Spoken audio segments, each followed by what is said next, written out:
a gente está quase chegando a discutir matemática com séries, né? Mas antes disso, a gente precisa discutir tipo de séries.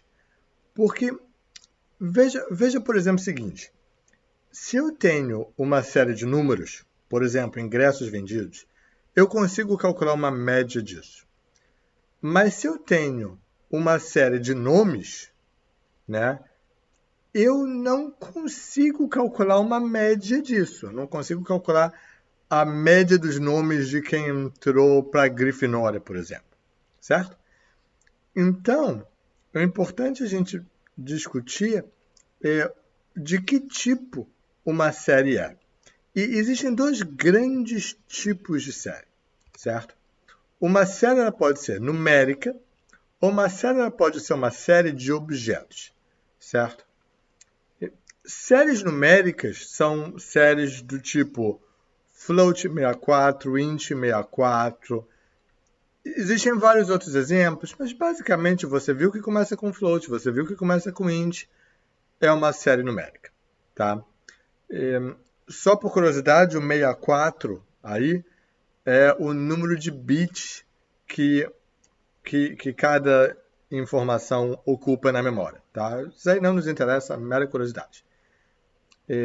Então, uma série numérica, uma série do tipo float alguma coisa, int alguma coisa, é uma série que contém números. Uma série de objeto é uma série que contém um objeto, tipicamente um string, tá? Mas podem ser outras coisas também, mas tipicamente um string. Para eu saber de que tipo uma série é, existe o atributo dType, beleza? Então, se eu quero saber, por exemplo, de que tipo é a minha série ingressos, eu faço ingressos.dType, que significa data type, e ele me diz, olha, então, a tua série é do tipo int64, ou seja, é uma série numérica. É uma série em que os elementos são inteiros, né? E não nos interessa, mas inteiros que ocupam 64 bits de memória cada um, tá? Mas é uma série de inteiros, é isso que me interessa saber, tá? Olha essa outra série aqui, né, de alunos, né? Ela tem como elementos Harry Potter, Hermione e Ron, beleza? Então são strings. Se eu coloco alunos.dType, ele me diz que o tipo é O, ou seja, objeto. É uma série de objetos.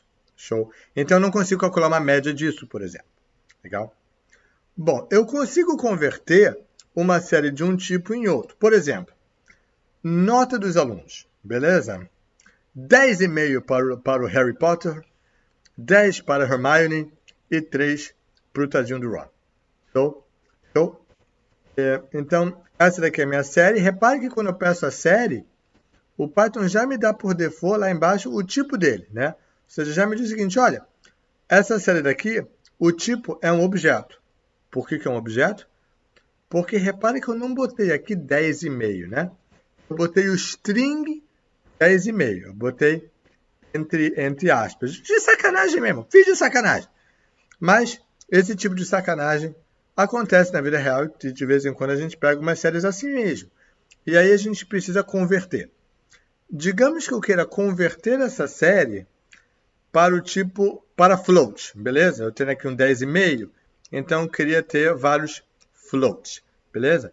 Eu posso botar o seguinte, nota dos alunos, ponto, as type, como o tipo, né? Eu quero ter essa série como o tipo, e aí um string com o tipo da série que eu quero ter.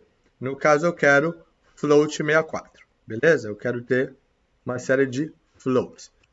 Se eu pedir nome dos alunos, ele me dá 10,5, 10.0 e 3.0, são floats, está aqui float, e eu converti a minha série de um tipo em outro.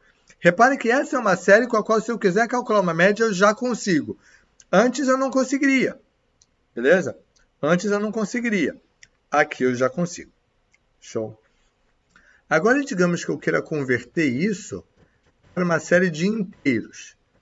Eu posso botar série, nota dos alunos, .type, int64. E aí, se eu fizer isso, eu tenho inteiros. Repare que coitado do Harry Potter. O Harry Potter perdeu meu ponto nessa brincadeira, tá? Porque 10,5 é um float, mas o inteiro não pode ser 10,5. O inteiro vai ser 10, tá? Ele foi arredondado para 10. Então, o pobre do Harry Potter perdeu meio ponto. Mas, enfim, tá? Isso apenas sinaliza de que talvez não seja prudente eu converter uma série que eu sei que tem decimais para um inteiro, que é um tipo que não admite decimais, beleza? Eu deveria ter convertido para um float. Agora, é claro que alguns tipos de série não podem ser convertidos. Por exemplo, se eu quiser converter a série alunos, certo? Lembra que alunos é Harry Potter, Hermione e Ron. São strings. Se eu quiser converter isso para float, vai dar ruim, certo? Vai dar ruim. Ele vai me dizer could not convert string to float. Eu não consigo converter um string para um float, tá? Então, se isso acontecer, você já sabe por quê. Isso é tipo de séries. Posto que a gente sabe o tipo de uma série, a gente está pronto para fazer matemática com elas. E aí vamos emendar em matemática. Vamos só primeiro lembrar a nossa série original do número de ingressos que a gente tinha, tá? Só para a gente lembrar, não precisar ficar referindo lá o tempo todo. Beleza, esse é o número de ingressos que eu vendi. Agora, cada ingresso custa 15 reais, tá? Qual que é a receita oferida em cada dia? Bom, para eu saber a receita, basta eu pegar o número de ingressos e multiplicar pelo preço. Então, eu pego ingressos e multiplico por 15, né? E eu sei qual que é a minha receita em cada dia. Voilà, beleza? Se eu quiser saber a receita total da semana, tá? Eu tenho essa nova série receita, basta eu somar tudo, certo? E eu posso somar usando o método .sum. Então, receita.sum vai me somar todos os elementos desta série. Beleza? Então, R$17.700 é isso que eu ganhei vendendo ingressos para o show de quadribol durante essa semana. Tá? Da mesma forma que a gente tem o método .sum para somar a série, a gente tem vários outros. Então, por exemplo, a gente tem o método .min, que me calcula a média. Digamos que eu quero saber a receita média diária. Eu posso só fazer receita.min e ele me dá a receita média diária, 2.528. Show? Reparem que a minha série originalmente era de inteiros. Quando eu calculo a média, o Python é esperto e automaticamente me transforma tudo num float para poder me dar a resposta como um float. Show? Quero o dia que eu ganhei mais dinheiro e o dia que eu ganhei menos dinheiro. Então, receita.max me dá o máximo. O dia que eu ganhei mais dinheiro foi 7.080. E o dia em que eu ganhei menos dinheiro, infelizmente tem que haver um, eu ganhei 480. Então, 7.080 foi aqui num domingo e 480 foi no sábado. Show? Agora, às vezes eu não quero ficar pedindo média, máximo, mínimo. Eu digo, cara, me dá um resumo estatístico, me dá um monte de coisa numa coisa só, sabe? Tipo, me dá uma descrição geral desses dados. E quando você fizer a estatística, você vai estudar que isso se chama, a área da estatística que estuda isso, se chama estatística descritiva. Por isso é que a palavra descrever faz sentido e o método describe faz sentido, né? Se eu uso receita.describe, ele me descreve os dados, me dá uma série de estatísticas descritivas. Por exemplo, qual que é a média? Qual que foi a receita do meu pior dia? Qual que foi a receita do meu melhor dia, né? Em metade dos dias eu vendi menos do que 1.680, na outra metade eu vendi mais, né?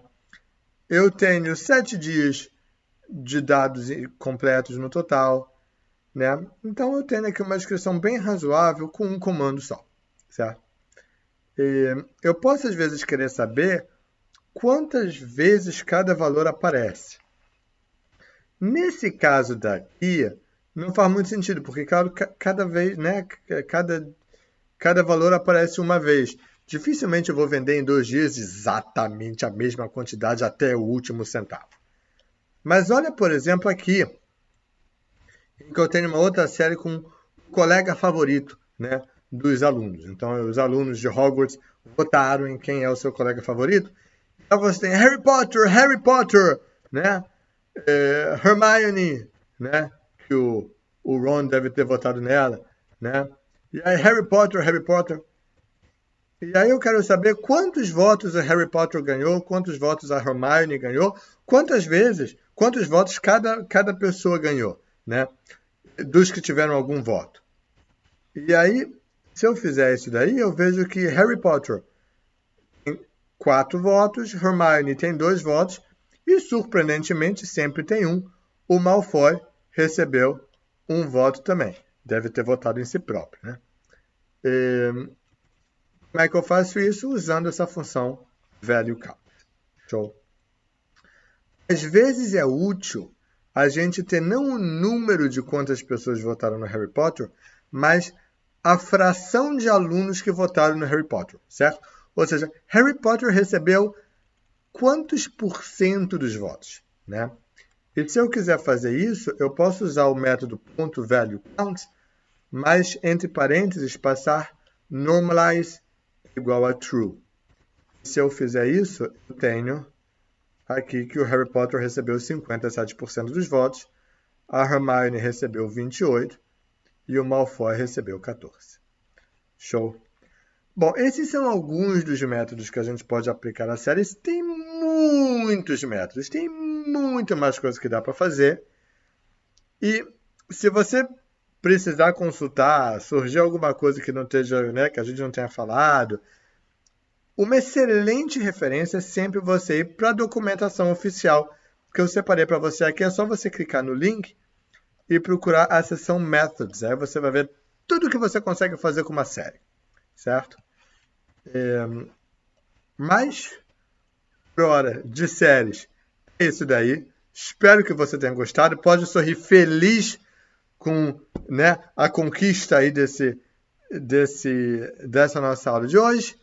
E aí, te vejo no nosso próximo encontro com Data Frames, que é esse sim o tipo de dado mais amplamente utilizado. A gente usa direto e nada mais é do que um conjunto de várias séries. Então, agora que você já entendeu o que é uma série, pode sorrir feliz tendo pego o Globo de Ouro. E um data frame, você não vai ter dificuldade nenhuma de entender, é simplesmente um conjunto de várias séries. Nada além disso. Show? Então, até lá.